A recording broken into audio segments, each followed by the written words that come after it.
20 বছরে 20টা সূরা মুখস্থ করেছেন? কথা বলেন, ভয় পাচ্ছেন? 20 বছরে 20টা সূরা কি মুখস্থ করেছেন কখনো? 20টা হাদিস বলতে পারবেন? 20 জন সাহাবীর নাম বলতে পারবেন? নবীজির 11 জন স্ত্রীর নাম বলতে পারবেন? নবী সাল্লাল্লাহু আলাইহি ওয়াসাল্লামের জীবনী গ্রন্থ 2টার নাম বলতে পারবেন? কি করলেন সারা 20 বছর ধরে পড়াশোনা করে? কি পড়লেন সারা 20 বছর ধরে? এই যুব সমাজ কি দাজ্জালের বিরুদ্ধে দাঁড়াতে পারবে কখনো? ইহুদি খ্রিস্টান মুশরিকদের যে ঐক্য, এদের বিরুদ্ধে এরা দাঁড়াতে পারবে? এরা আল্লাহর পথে জিহাদ করবে কখনো? তাই মনে হয় আপনার? সুবহানাল্লাহ। কথাগুলো আমি আঘাত করতে এখানে আসিনি, আমি শুধু আপনাদের বিবেকটা জাগ্রত করতে এসেছি যে এমন একটা এডুকেশন সিস্টেম আপনাকে পড়াশোনা করিয়েছে যাতে করে আপনি আল্লাহর পথ থেকে সরে গেছেন এবং ইসলামের বুনিয়াদি বিষয়গুলো সম্পর্কে আপনার জ্ঞান নাই। ওযুর ফরজ কয়টা বলতে পারে না যুবক ছেলে, নামাজের ফরজ কয়টা, ওয়াজিব কয়টা বলতে পারে না। এই যুব সমাজ কিভাবে এদের বিরুদ্ধে দাঁড়াবে বলেন? নিজেকে প্রশ্ন করেন। 4, আপনার সামনে আরো কিছু টোপ দিয়েছে। নারী কি দিয়েছে? নারী। কারণ যুবকদের সবচেয়ে আকর্ষণের বস্তুটা কি? একটা সুন্দরী মেয়ে, তাই না? সত্য কথা বলছি। আল্লাহ পাক কোরআনে বলেছেন যুয়িনা লিন-নাস হুব্বুশ শাহাওয়াতি মিনান নিসা, মানুষের জন্য 6টা বস্তুকে সুশোভিত করা হয়েছে। তার মধ্যে 1 নাম্বার নিসা, মহিলা। মানে আমাদের কাছে সবচেয়ে পছন্দের জিনিস কি? একটা প্রিয়তমা সুন্দরী স্ত্রী, তাই না? তো এই মেয়েদেরকে নগ্ন করে আপনার চারপাশে এরা ছড়িয়ে দিয়েছে। স্কুলে যাবেন নগ্ন নারী, কলেজে যাবেন নগ্ন নারী, চাকরিতে যাবেন, যেখানে যাবেন সেখানেই, রাস্তাঘাটে হাঁটবেন সব ন্যাংটা হয়ে ঘুরছে। আমাদের নবীজি বলেছেন শেষ জামানে এক শ্রেণীর মেয়ে আসবে যারা কাপড় পরেও ন্যাংটা থাকবে, থাকে না? এগুলা কি ব্যাখ্যা করার দরকার আছে? নবীজি বলেছেন তারা জান্নাতে যাবেও না, জান্নাতের গন্ধ কখনো পাবে না। কে বুঝাবে এই নারীদেরকে এই কথাটা?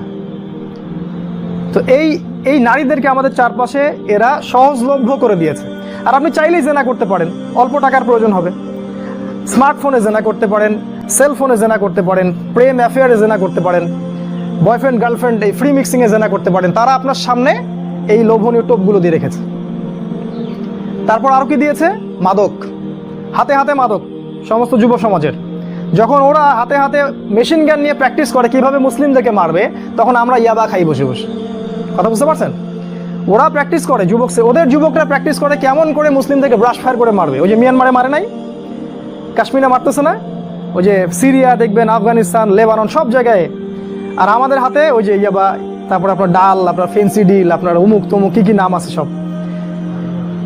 জি জি, সুবহানাল্লাহ। এগুলো নিয়ে কখনো ভেবেছেন? এটা হাসছেন আপনি? লজ্জা হওয়া উচিত আপনার, লজ্জা করা উচিত যে যখন তারা আমাদের বিরুদ্ধে ঐক্যবদ্ধ তখন আমরা এই নারী, এই মদ, এগুলো নিয়ে ব্যস্ত আছি। আর যারা এদের পিতামাতা, এরা সবচেয়ে অপদার্থ শ্রেণীর মানুষ এই পৃথিবীতে। এদের কবরে থাকা উচিত, এই পিতামাতাদের কবরে থাকা উচিত। যারা পরিবারকে ইসলামী অনুশাসন অনুযায়ী জীবনযাপন করতে পারে না, ব্যর্থ হয়, খালি খাও, হাগো আর এই বিয়ে শাদী করার, বাচ্চা পয়দা করো, এদের দ্বারা এই পৃথিবীর কোনো উন্নয়ন সম্ভব না। এদের দ্বারা মুসলিম উম্মাহ কেন, সমাজ, দেশ, জাতি কিছুই পাবে না। এরা আবর্জনা এই উম্মার জন্য। এরা মাটির তলে চলে যাওয়াই ভালো। এই মাদক দিয়ে আপনাকে তারা ব্যস্ত রেখেছে। আরও আপনাকে ব্যস্ত রেখেছে এরা মিডিয়া দিয়ে। সারাদিন দেখবেন চোখের সামনে নাচ গান, টিভি সিরিয়াল চলছে। জুয়া দিয়ে, এই যে এখন স্মার্টফোন দিয়ে, সারাদিন স্মার্টফোন, একটা স্মার্টফোন একটা জগৎ, একটা স্মার্টফোন একটা জগৎ। এটা আপনার চিন্তার শক্তিটা নষ্ট করে দিয়েছে। ঠান্ডা মাথায় আপনি এখন চিন্তা করতে পারবেন না, আপনার মাথা এখন পাজলড। ইউটিউব দিয়ে, ফেসবুকিং দিয়ে, জেনা দিয়ে, মদ দিয়ে, এই সব কিছু দিয়ে তারা আপনাকে ব্যস্ত রেখেছে। এর ফলে কি হয়েছে জানেন?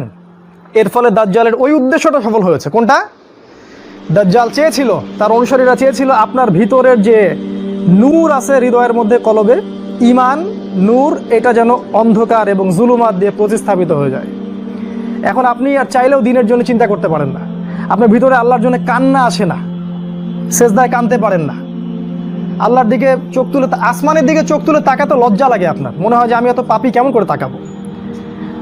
আপনি বুঝতে পারছেন আমার আমলনামা পাপে ভর্তি হয়ে যাচ্ছে। আপনার ভিতরের যে ইন্টারনাল যে হার্টটা ছিল, এটা করাপ্টেড হয়ে গেছে।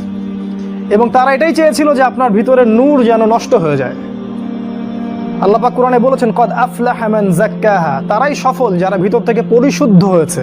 ওয়া কদ খাবা মান দাসাহা, সে ব্যক্তি ধ্বংস হয়ে গেছে যার অন্তরটা ধ্বংস হয়ে গেছে। আর এই প্রতিটা বিষয় দিয়ে তারা আপনার রূহটাকে নষ্ট করে দিয়েছে।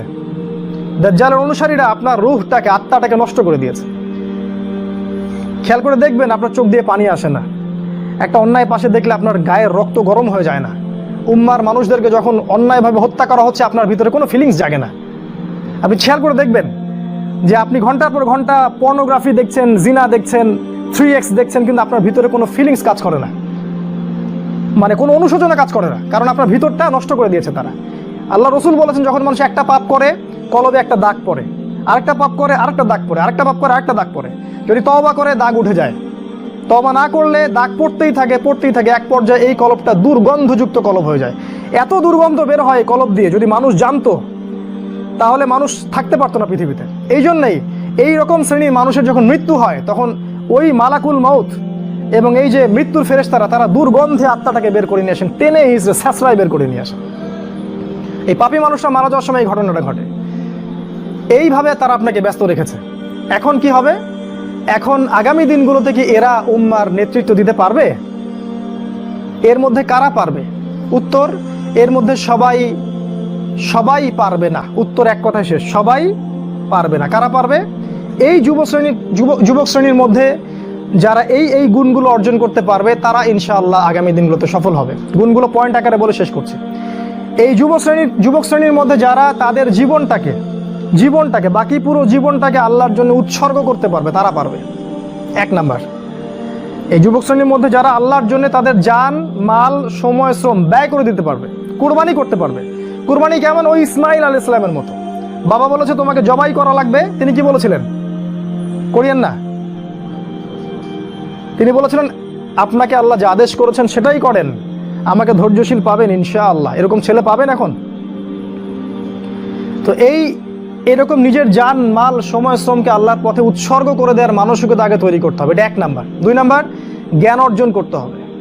এই যুবক শ্রেণীর মধ্যে যারা জ্ঞান অর্জন করবে, কোরআন সুন্নাহর পাশাপাশি সমসাময়িক অর্থনীতি, রাজনীতি, বিশ্ব সবকিছু সম্পর্কে জ্ঞান থাকতে হবে। তারপরে আপনি আল্লাহর পথে কিছু করতে পারবেন, তার আগে নয়। আপনি সিলেক্ট করবেন যে আপনি এই উম্মার আবর্জনা হতে চান না উম্মার মুজাহিদ হতে চান, এটা আপনি সিলেক্ট করবেন। আপনি কি চান যে আপনার জীবনটার বিনিময়ে আল্লাহ আপনাকে অনন্তকালের জান্নাত দান করুক, অথবা আপনার এই কাজগুলোতে কেউ বাধা দিবে না, এই পাপ কাজে কেউ বাধা দিবে না, শেষমেশ আপনি জাহান্নামে চলে যাবেন? আপনি কি এটা চান? আমরা কি এটা চাই? তো ইলম অর্জন করতে হবে। ইলম ছাড়া আপনি কাজ করতে আগাতে পারবেন না। তিন নাম্বার, এলেম অনুযায়ী আমল করতে হবে। যা এলম অর্জন করবেন সে অনুযায়ী আমল করতে হবে। শুধু এলম অর্জন করলেই হয় না, ওই অনুযায়ী কাজ করতে হয়। সলাতের পাবন্দি করতে হবে। সলাতের অবস্থা দেখে যা মনে হলো যে এই এলাকার যুবকরা মসজিদে কতজন আসে আল্লাহ ভালো জানেন। ফজরের নামাজে যারা আসে তারাই প্রকৃত মুসল্লি। 5 ওয়াক্ত সলাত জামাতের সাথে আদায় করতে হবে। আখলাক চরিত্র হবে রাসূল সাল্লাল্লাহু আলাইহি ওয়াসাল্লামের মতো। সাহসী, ভীরুতা, কাপুরুষতা যেন আপনাদেরকে পেয়ে না বসে। জ্ঞান অর্জন করে সাহসী হতে হবে, তদনুযায়ী আমল করতে হবে, এবং কোনো অবস্থাতেই পরাজিত হব না এরকম মানসিকতা তৈরি করতে হবে। শয়তান হোক আর ইবলিস হোক আর এই দাজ্জাল হোক আর অনুসারী হোক, কেউই আমাকে ঠেকাতে পারবে না এরকম মানসিকতা তৈরি করতে হবে। তারপরে ইনশাল্লাহ আপনি কিছু করতে পারবেন। প্রতিটা ইবাদত বন্দিগির ব্যাপারে সচেতন হওয়ার চেষ্টা করতে হবে, এটা হচ্ছে আপনার জানা অনুযায়ী আমল। 4 নাম্বার, আদর্শ পরিবার গঠন করতে হবে। জিনা বাদ দিয়ে ছেড়ে দিয়ে তওবা করে ফিরে আসেন, বাবা মাকে বলেন যে আমাকে বিয়ে দিন। আর বাবা মার উচিত তাদের বিয়েটা সহজ করে দেয়া। বিয়ে করুন, সংসার গঠন করুন, দিনদার নেককার ছেলে মেয়েদেরকে বিয়ে করুন এবং সুসন্তান জন্ম দিন, তাদেরকে আল্লাহর পথে দায়ী মুজাহিদ হিসেবে তৈরি করুন। 5, হালাল রিজিকের ব্যবস্থা করুন। ওই হারাম ব্যাংকিং সেক্টর থেকে, চাকরি থেকে রিজাইন দিয়ে দিন। যে সেক্টরে হারাম আছে, ঘুষ আছে, সুদ আছে, সব ছেড়ে দিন। কার জন্য ছাড়বেন? আল্লাহর জন্য ছাড়বেন। মনে রাখবেন, রিজিকের মালিক আল্লাহ, আপনি আপনার রিজিকের মালিক নন। আপনি আল্লাহর জন্য যদি কিছু করেন, আল্লাহ পাক আপনাকে তার চেয়ে বহুগুণ দিতে পারেন। এই বিশ্বাস রেখে প্রয়োজনে সবজি বিক্রি করেন, কৃষিকাজ করেন, মৎস্য খামার করেন, ছাগলের খামার করেন, তাও ভালো। তারপরেও হারাম রিজিকের দিকে যাবেন না। অনুরোধ করছি ভিতর থেকে, মানে আল্লাহর দোহাই দিয়ে অনুরোধ করছি, হারাম রিজিকে যাবেন না। সারা জীবনের ইবাদত নষ্ট হয়ে যাবে, সারা জীবনের। যে ব্যক্তির ইবাদতে এতটুকু সুদের টাকা আছে, ওর ইবাদত কবুল হয় না। জানেন না সুদ খাইলে মায়ের সাথে জেনা হয়? এটা জানেন না যে সুদ খাইলে 36টা মেয়েকে ধর্ষণ করা হয়, আল্লাহ এবং তার রাসূলের সাথে যুদ্ধ করা হয় সুদ খাইলে? দিব্যি খাচ্ছি, প্রতিটা গ্রামে এখন সুদী এনজিও 6 লাখ। সমিতি আর এনজিও। হালাল রিজিকের অন্বেষণ করুন, এটা হচ্ছে 5। 6 নাম্বার, আল্লাহর পথে সময় ব্যয় করেন। আপনি কোন মাযহাব, কোন তরিকা, কি ফলো করেন সেটা নিয়ে আমি কথা বলতে এখানে আসিনি। আপনি আল্লাহর পথে সময় দেন, যে যেখানে আছেন সেখান থেকে আল্লাহর পথে কিছু করেন, প্রজেক্ট হাতে নেন, কিছু করেন। এলাকার যুবকদেরকে নিয়ে একটা ফাউন্ডেশন করেন, বা একটা সংগঠন করেন, বা একটা প্ল্যাটফর্ম করেন, করে কিছু একটা করেন, যাতে করে এলাকার মধ্যে জাহেলিয়াতগুলো দূর হয়ে যায়। আল্লাহ আপনাকে সাহায্য করবেন ইনশাআল্লাহ। এটা ঠিক যে বাতিলপন্থীরা আপনার কলার চেপে ধরবে ঠিকই, কিন্তু আল্লাহ আপনাকে সাহায্য করবে। আর আল্লাহ পাক যাকে সাহায্য করবেন তাকে কেউ ঠেকাতে পারে না, পারে? কখনো পারবে না। আপনাকে জেল দিবে, শুলি দিবে, মেরে ফেলবে, তারপরে দেখবেন আপনার শেকড় থেকে আরো 10টা গাছ ঠিকই উৎপন্ন হবে ইনশাআল্লাহ। অতএব দিনের জন্য সময় দিন, উম্মাহকে ঐক্যবদ্ধ করার চেষ্টা করুন। আরেকটা নসিহা করব, দলাদলির মধ্যে যাবেন না, ইখতিলাফি ফেরকা দলাদলির মধ্যে যাবেন না। তুই অমুক আর তুই তমুক আর তুই এই তুই সেই, এগুলোর মধ্যে যাবেন না। সবাইকে নিজের ভাই ভাবতে শেখেন। আর দু একটা পয়েন্ট বলে শেষ করছি, সেটা হলো যে শেষ জামানার যে হাদিসগুলো আছে, কোরআন এবং হাদিসগুলো আছে, বই পুস্তকগুলো আছে, এগুলো একটু বেশি করে পড়েন, তাহলে আপনার চোখ খুলে যাবে যে সামনে কি হতে যাচ্ছে। এর জন্য আপনি প্রিপারেশন গ্রহণ করার সুযোগটা পাবেন, সময়টা পাবেন। আমার নাসিহা হচ্ছে যে কৃষিভিত্তিক অর্থনীতির দিকে ফোকাস করেন। প্রত্যন্ত জায়গাগুলো যেগুলো আছে গ্রামাঞ্চল, সেখানে জমি কিনেন।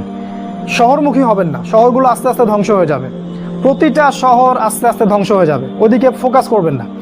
গ্রামাঞ্চলের দিকে ফোকাস করেন, এদিকে আপনি জমি কেনেন, ডেইরি প্রজেক্ট করেন, পশুর খামার করেন, মৎস্য চাষ করেন, কৃষিকাজ করেন, এই দিকে ফোকাস করেন। ওইদিকে ফোকাস করবেন না, সামনের দিনগুলোতে এগুলো থাকবে না। ব্যাংকে অনেক বেশি টাকা থাকলে সেগুলো বের করে ফেলেন, বের করে গবাদি পশু কেনেন, সোনা কিনেন, রূপা কিনেন, জমি কেনেন।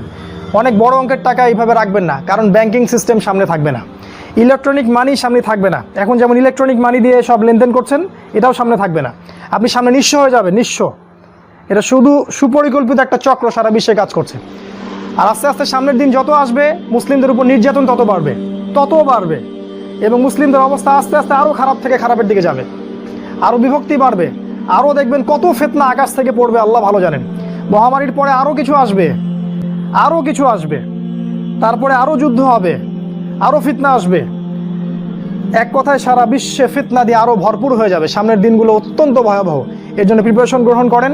আমি কিছু নসিহা করলাম, এগুলো যদি আপনাদেরকে ফায়দা দিবে বলে মনে হয় আপনার কাছে, এগুলো অনুসরণ করতে চেষ্টা করতে পারেন।